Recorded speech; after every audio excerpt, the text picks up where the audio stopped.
Corridor से तो यह अपनी पहचान देता ही है। भगवान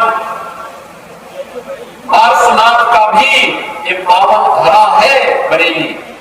जैन तीर्थंकर, ये उत्तर प्रदेश का सौभाग्य है कि अपनी आध्यात्मिक विरासत के लिए उत्तर प्रदेश ने देश को बहुत कुछ दिया है। यहाँ पर राम की भी जन्मभूमि उत्तर प्रदेश, श्री कृष्ण की भी जन्मभूमि उत्तर प्रदेश, बुद्ध की भी जन्मभूमि और महापरिनिर्वाण भूमि उत्तर प्रदेश से लगती है। तो बहनों और भाइयों, भगवान बुद्ध से जुड़े हुए जितने भी महत्वपूर्ण स्थल हैं वे सभी उत्तर प्रदेश से जुड़े हुए हैं। महत्वपूर्ण स्थल उत्तर प्रदेश से जुड़े हुए हैं। जैन तीर्थंकरों की ज्यादातर जैन तीर्थंकरों की भूमि उत्तर प्रदेश है। अयोध्या हो या काशी या बरेली, हमारे जैन तीर्थंकरों की पावन भूमि के रूप में भी ये अपनी पहचान बनाता है। IBRI बरेली को एक नई पहचान दे रहा है। और आज इन्हीं सब कार्यक्रमों के साथ हमें यहाँ पर जुड़ने का एक अवसर प्राप्त हो रहा है। बहनों और भाइयों, आज यहाँ पर अनेक परियोजनाओं का, जिसमें हम लोगों ने बाढ़ सुरक्षा से जुड़े हुए, रामगंगा के जुड़े हुए उन तमाम बाढ़ की बहुत परियोजनाओं का भी आज यहाँ पे लोकार्पण किया है। इसके साथ ही NH-24 से शंकरापुर तक के मार्ग के चौड़ीकरण के कार्य का भी लोकार्पण का कार्यक्रम के साथ ही यहाँ के यूनानी मेडिकल कॉलेज के लोकार्पण और पुराने कारागार को फिर से चालू करने वाले पुराने भवनों की मरम्मत और निर्माण के कार्यों को भी हम लोगों ने यहाँ पर आज लोकार्पण के कार्य के साथ जोड़ा है। ग्रामीण पेयजल की योजनाओं के साथ ही ऊर्जा विभाग और नगर निगम से जुड़े हुए जोनल कार्यालयों में भी उद्घाटन के कार्यक्रम को आज हम लोगों ने यहाँ की परियोजनाओं के साथ जोड़ा है।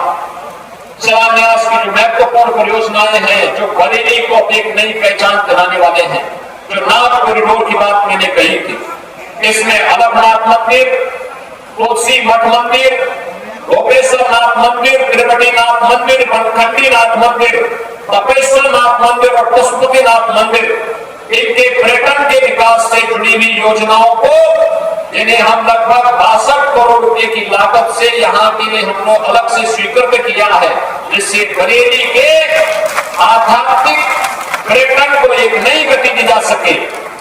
अक्षत्र पार्श्वनाथ अतिशय तीर्थ क्षेत्र दिगंबर जैन मंदिर, रामनगर किला का भी पर्यटन विकास की दृष्टि से इसको भी हमने अपनी स्वीकृति दी है।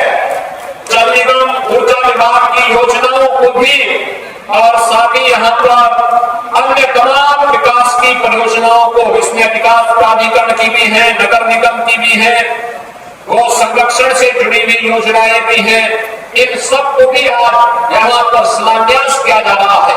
बहनों और भाइयों, आज के इस अवसर पर मैं आभारी हूं आप सबका। एक कांवड़ यात्रा को सफल संपन्न उत्साहपूर्ण तरीके से करने के लिए। दूसरा, मैं परसों से ही देख रहा था, भारी प्रसाद बरेली में पड़ रहे थे, भारी प्रसाद बरेली में था। आज सुबह तक प्रसाद थे। मुझे तो कल ये लग रहा था, कल मैं मेरठ से चला अलीगढ़, अलीगढ़ से आगरा, आगरा से औरैया होते हुए बाढ़ क्षेत्रों का दौरा कर रहा था औरैया में। और मैं उस समय मालूम कर रहा था बरेली का मौसम कैसा है, बताया गया बारिश है। मुझे एक बात लगा कि ज्यादा बारिश होगी तो कार्यक्रम स्थगित करना पड़ सकता है, लेकिन मैं आपका अभिनंदन करूंगा, आपके उत्साह को नमन करता हूं कि आप इतनी भारी संख्या में सबके बावजूद इस कार्यक्रम का हिस्सा बनने के लिए यहाँ पर आए हैं। आपका ये उत्साह हमारे जनप्रतिनिधियों के कार्यक्रम के अभियान को, विकास और विरासत के इस अभियान को एक नई गति देगी और वही नई गति बरेली की प्रगति का आधार बनेगा, प्रदेश की प्रगति का आधार बनेगा, देश की प्रगति का आधार बनेगा। इस विश्वास के साथ मैं आज के इस अवसर पर 2263 करोड़ रुपए की इन योजनाओं के उपहार के लिए बरेली वासियों को हृदय से बधाई देता हूं। आपको रक्षाबंधन और श्री कृष्ण जन्माष्टमी की भी मंगल में शुभकामनाएं देता हूं।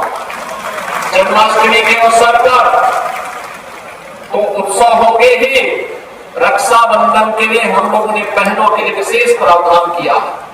8, 9 और 10 अगस्त को उत्तर प्रदेश परिवहन निगम और नगर विकास की परिवहन व्यवस्था से जुड़ी हुई बसेज में बहनों के लिए एक सह यात्री के साथ में फ्री में यात्रा की सुविधा रहेगी 3 दिनों तक।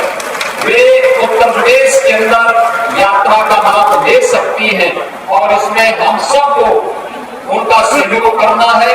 आज के इस अवसर पर एक बार फिर से रक्षाबंधन और श्री कृष्ण जन्माष्टमी की हृदय से आपको अपनी मंगल में शुभकामनाएं देते हुए मैं अपनी वाणी को विराम देता हूं। धन्यवाद। जय हिंद।